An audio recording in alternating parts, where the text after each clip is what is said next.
And in this video we are going to discuss the question and answers of chapter number 3, our changing earth. So class 7th students, let's see first question.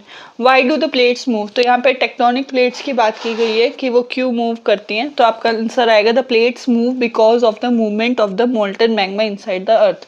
तो जो अर्थ के अंदर molten magma होता है, जब उसकी movement होती है, जब वो चलता है, तो उससे जो प्लेट्स होती है उसमें भी मूवमेंट होती है. Next, what are exogenic and endogenic forces. जहाँ पे भी वर्ड एक्सो आता है दैट मीन्स वो बाहर होता है, आउटसाइड वर्क होता है, और जहाँ पे भी एंडो आता है दैट मीन्स वो इनसाइड होता है. So the forces that work on the surface of the earth are called endogenic. Genic related to earth, ठीक है.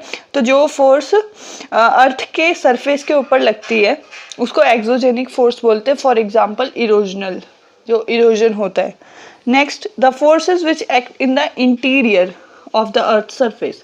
तो जो अर्थ के अंदर जो भी फोर्स होती है उन फोर्सेस को हम बोलते हैं endogenic forces. For example earthquake.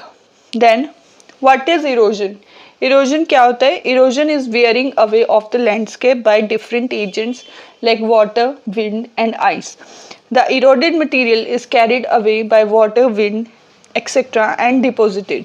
तो इरोजन क्या है? इरोजन में क्या होता है, जो लैंडस्केप मतलब जो भी सॉइल और रॉक्स वगैरह होती हैं वो वाटर, विंड या आइस या एयर, है ना, इनकी हेल्प से जो टॉप लेयर होती है अर्थ की उस पे से ऐसे वाइप आउट हो जाती है, वेयरिंग हो जाती है और वो कहीं और जाके डिपॉजिट हो जाती है. Now let's see question number 4. How are flood plains formed? Flood plains कैसे बनते हैं? As a river floods, कि जब एक रिवर की वजह से एक नदी में बाढ़ आती है, it deposits layer of fine soil and other material called sediments. तो जो उस रिवर के अंदर क्या होती है, जो लेयर बनी होती है मिट्टी की और अदर मटेरियल्स, मतलब जैसे कंकड़ हो गए सॉरी, उनको सेडिमेंट्स बोला जाता है. तो वो उसको नदी के किनारे डिपॉजिट कर देते हैं, ठीक है, उन सेडिमेंट्स को. This leads to the formation of a flat fertile flood plain. तो इससे एक ना फ्लैट और उपजाऊ ज़मीन बन जाती है जिसको बोला जाता है फ्लड प्लेन.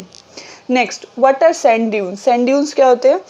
तो सैंड ड्यून्स आप बेसिकली डेजर्ट्स में ऑब्जर्व करोगे. ये ना स्मॉल हिल टाइप होते हैं, लाइक ऐसे जब आपकी सैंड इकट्ठी हो जाती है, रेत इकट्ठी हो जाती है, तो ये कैसे होता है? When the wind stop blowing the sand falls and get deposit.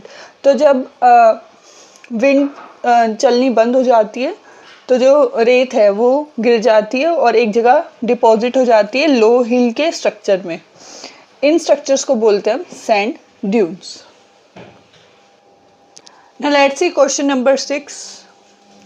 How are beaches formed? Beaches कैसे बनते हैं? The sea waves deposit sediment along the shores forming beaches. तो बीचेस बेसिकली क्या है, जो समुद्र की लहरें आती है तो वो सेडिमेंट्स किनारे पे जमा देती है, डिपॉजिट कर देती है, जिससे कि बीचेस बनते हैं.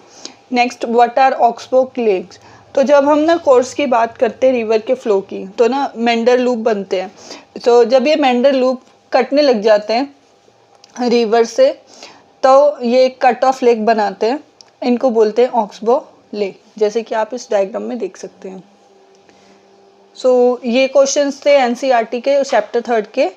अब नेक्स्ट वीडियो में I will make the question answers, I will tell you the question answers of chapter number 4.